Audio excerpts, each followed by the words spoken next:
Mr. Steinman, GDP revised down from 4.5% to 3.3% respectively. What are we looking forward to on this one?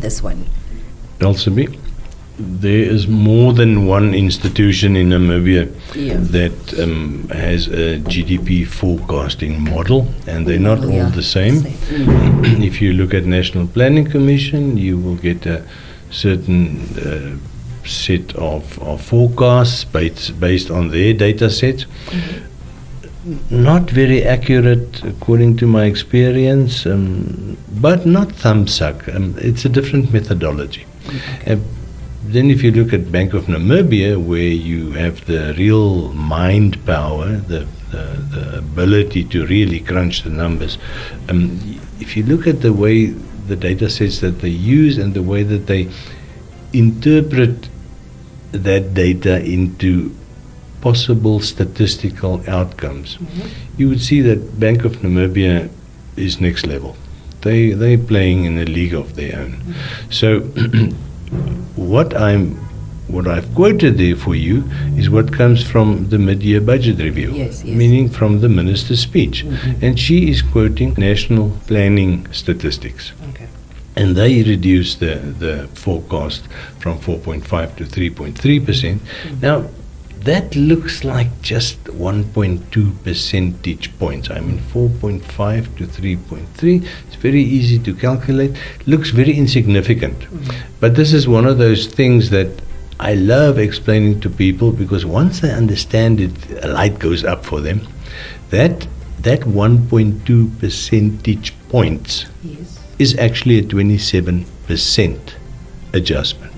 So it's a fairly big adjustment from national planning. If you look at the Bank of Namibia, their forecast, they are still at 3.6%. So you can see that there's a divergence there, and they in the beginning of the year, their forecast and national planning's forecast was very similar. So what you see here is that Bank of Namibia has a more positive view for the rest of the year.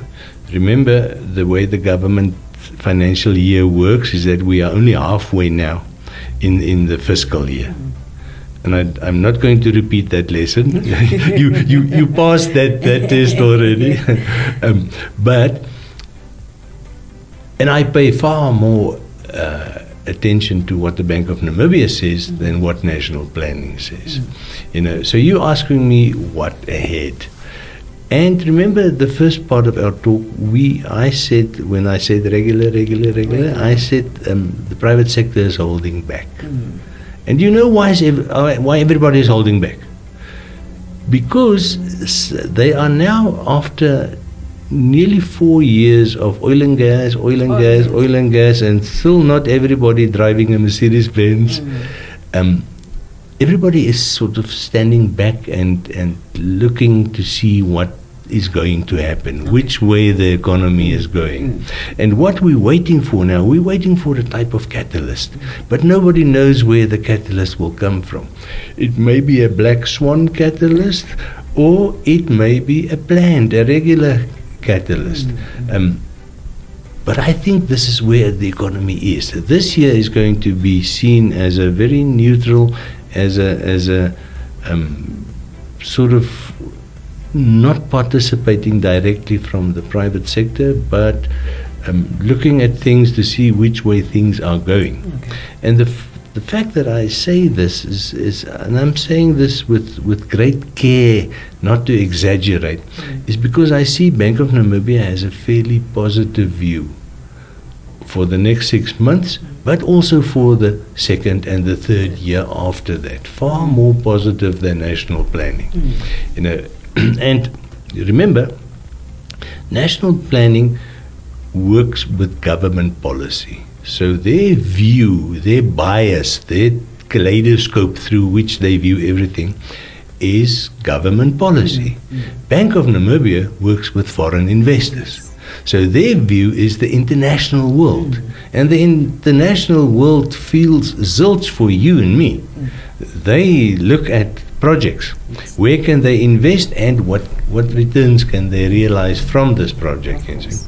So I don't think there's going to happen much in our economy for the rest of the year. It will remain regular until April next year. Okay. I only suspect a noticeable change of sentiment by March next year. Okay. And I think this will be supported by various factors. But you and I have lots of time. We can talk about this as we go ahead. But looking forward for the rest of this fiscal year, no fireworks, just churning over, tick. We are waiting for the new budget, and only then will we start seeing the impact of all this oil and gas talk. Okay.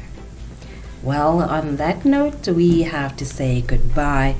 And thank you so much for tuning in. Thank you so much for keeping it locked to the power station. From myself, Elsie Bitimiani, I have to say goodbye. But before I do that, please go to economist.com.na and listen to our previous talks. And while you're at it, you might as well just like and subscribe. Okay, from me, Elsie Bitimiani, we say goodbye. From Mr. Daniel Steinman, he also says goodbye, right? I do. And from the team, we say goodbye.